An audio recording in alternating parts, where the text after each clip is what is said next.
ایک بات عرض کر کے اپنی گفتگو سمیٹتا ہوں. ہمارے بیچ محمد رسول اللہ پہ ایمان لانے والے مسلمان بھی موجود ہیں، اور ہمارے وطن عزیز میں ہمارے ساتھ ہمارے بھائی، ہمارے وطنی بھائی، برادر ملکی، اس ہندوستان میں رہنے والے دیگر مذاہب کے ماننے والے لوگ آئے ہوئے ہیں.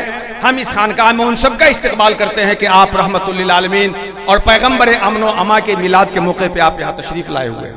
نبی کریم صلی اللہ تعالی علیہ وسلم کی زندگی ہم کیوں پڑھیں؟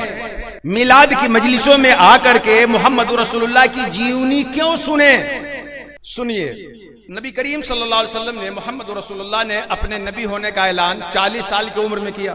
ٹوٹل آپ کی اس دنیا کی زندگی 63 سالہ ہے. محمد رسول اللہ 63 ایئرس، 63 سال لوگوں کے بیچ رہتے ہیں، جس میں 40 سال رسول اللہ نے اپنا رسول ہونا لوگوں کو نہیں بتایا.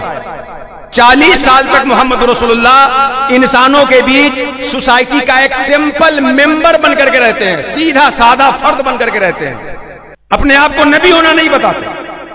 40 سال کی عمر جب ہو گئی، اللہ کی طرف سے حکم آیا تو آپ نے اپنی نبوت سے چادر کو ہٹا کر کے اپنی نبوت کا اعلان فرمایا. 40 سال کے بعد جب آپ نبی ہونے کا اعلان کرتے ہیں اور 63 سال میں دنیا سے جاتے ہیں، تو 23 سال ٹوٹل آپ کی وہ زندگی رہتی ہے جس میں آپ نے نبی ہونا بتایا لوگوں سے. اس 23 سال میں 13 سال سعودی عرب کا ایک بڑا مقدس شہر ہے مکہ مکرمہ، جہاں محمد رسول اللہ کی پیدائش ہوئی. 13 سال آپ وہاں رہے، اور وہاں کے لوگوں نے جب رہنا مشکل کر دیا، ان کی جان لینے کے لیے ان کے گھروں کو گھیر لیا، تو محمد رسول اللہ اللہ کے حکم سے وہاں سے تقریباً 400-450 کلومیٹر دور مدینہ منورہ، ایک دوسری سٹی ہے، دوسرا شہر ہے، محمد رسول اللہ مکہ سے مدینہ ہجرت کر کے گئے. پھر 10 سال مدینہ منورہ میں رہتے ہیں. تو 23 سال جو زندگی نبوت کے اعلان کی بات کی تھی، 13 سال مکہ میں، 10 سال مدینہ منورہ میں.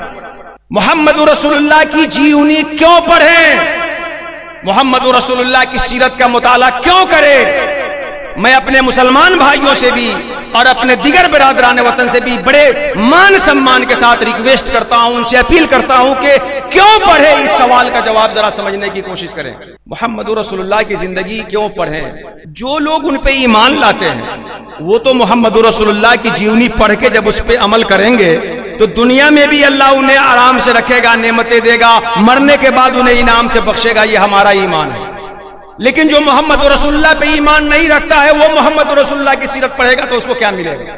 دیکھیے آج خودکشی کے واقعات کتنے بڑھتے چلے جا رہے ہیں، ڈپریشن میں انسان کتنا مبتلا ہو گیا ہوا ہے. ہمارے ہائی اسکول کے بچے، انٹر کے بچے، MBBS کرنے والے بچے، یہ کرنے والے بچے، ایگزام میں تھوڑا سا رزلٹ کم آیا، پھانسی کے پھندے پہ لٹک گئے. تھوڑی سی تو میمی کی نوبت آئی گھر میں، سلفاز کھا کر کے سو گئے. اور یہ چیز امریکہ جیسے ممالک میں، ترقی یافتہ ممالک میں اور یہاں سے زیادہ پایا جا رہا ہے. آپ کسی بھی دن کا اپنے ملک کے پیپر کو اٹھا کے دیکھ لیجئے، 2-4-10 واقعات تو خودکشی کے ملیں گے ہی آپ کو. محمد رسول اللہ کی زندگی پڑھنے سے جو ان پہ ایمان نہیں رکھتا ہے اسے کیا حاصل ہونے والا ہے؟ وہ کیوں پڑھے؟ دیکھیے محمد رسول اللہ کی زندگی کو جب کوئی آدمی پڑھے گا تو مصیبتوں کو سہنے کا سلیقہ سیکھ لے گا.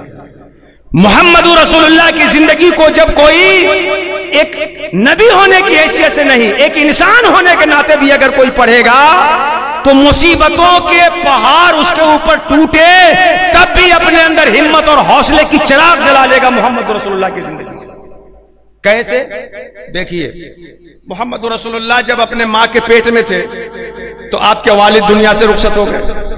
کتنی بڑی مصیبت ہوتی ہے بچپنے میں یتیمی. محمد رسول اللہ ماں کے پیٹ میں تھے تو والد کا انتقال ہو گیا. محمد رسول اللہ جب 6 سال کے ہوئے تو والدہ دنیا سے چل بسی. آپ اندازہ لگاتے جائیں، 6 سال کے ہوئے تو والدہ چلی گئی.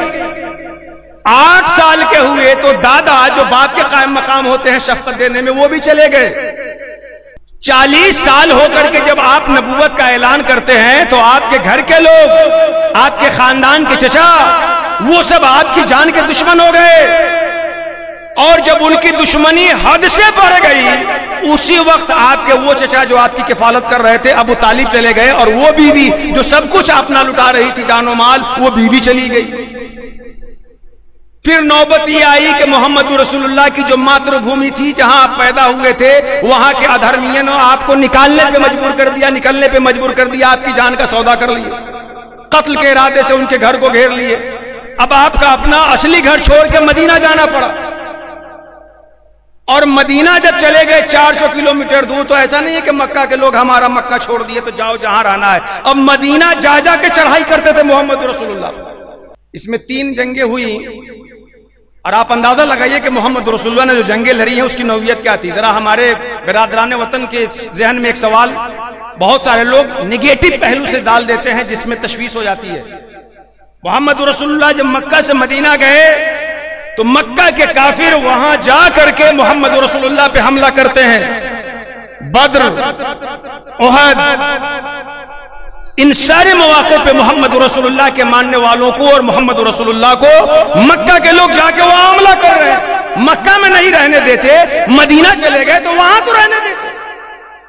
اب آپ اندازہ لگائیے، جس کے باپ کا انتقال ہو گیا ہو جب وہ پیٹھی میں رہا ہو، جس کی ماں کا انتقال ہو گیا ہو جب وہ 6 سال کا رہا ہو، جس کے دادا بھی چل بسے ہوں جب وہ 8 سال کا ہوا ہو، جس کے چچا ابو طالب جو ہر موڑ پہ ان کے ساتھ رہتے تھے اور جن کی بیوی خدیجہ ہر طرح سے آپ کے لیے قربانی دیتی تھی، عین کفار کی مصیبت کے وقت میں داغ مفارقت دیتے اور وہ سال غم کا سال بنتا ہے۔ پھر مکہ سے نکل کر مدینہ جانا پڑتا ہے اور وہاں جا کے یہ لوگ حملہ کرتے ہیں۔ ارے ہماری اور آپ کی زندگی میں کیا مصیبت ہوتی ہے؟ کوئی پڑھ نہیں پایا، یا پڑھ لیا تو نوکری نہیں ملی، یا شادی نہیں ہو پائی، شادی ہوئی تو بچے نہیں ہوئے، بچے ہوئے تو بیٹی ہوئی بیٹا نہیں، یہی نا مصیبت ہے؟ اور کون سی مصیبت ہے؟ محمد رسول اللہ تو اتنی مصیبتوں کو اپنی زندگی میں سنبھالتے ہیں اور زندگی گزارنے کا شعور پوری انسانیت کو عطا فرماتے ہیں۔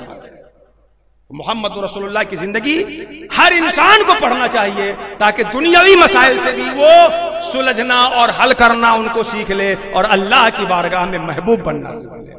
مولا کریم ہمیں اور آپ کو محمد رسول اللہ کی سیرت کو سمجھنے کی، سمجھانے کی اور اس پہ چل کے عمل کرنے کی توفیق عطا فرمائے۔